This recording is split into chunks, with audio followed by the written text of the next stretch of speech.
કે આપણા એક વ્યક્તિ સમાજના એવા છે કે જે આપણાને કહીશું એટલે મદદ કરશે તો આપણે તરત એની મદદ લેવા માટે આમ તત્કાળ ઊભા થઈ જઈએ. પણ નરસિંહ મહેતા એવા હતા કે કેદારો વારે વારે નહોતા ગાતા કે મારા ભગવાનને વૈકુંઠમાંથી આવવું પડે ને દુઃખી થવું પડે, હેરાન થવું પડે, તસદી લેવી પડે.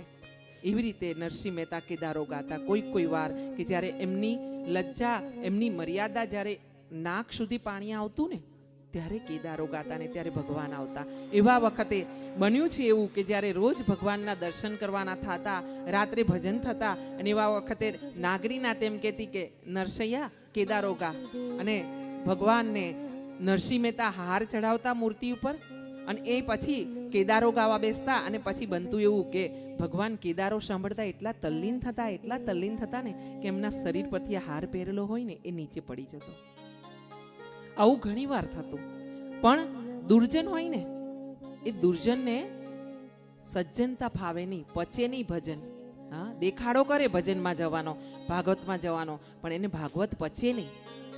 હા, અને આમ જો તમને એક વાત કહું, હું જે લાઈન દોરી પર ગઈ છું ને એ લાઈન દોરી કદાચ એકાદ વ્યક્તિને ખબર પડશે કે હું શું કહી રહી છું. એટલે કહેવાય છે કે કવિ સાથે, ડૉક્ટર સાથે, વૈદ સાથે, વકીલ સાથે અને પોલીસવાળા સાથે દુશ્મની સારી નહીં. કવિ સાથે, વૈદ સાથે, ડૉક્ટર સાથે, વકીલ સાથે અને પોલીસવાળા સાથે દુશ્મની સારી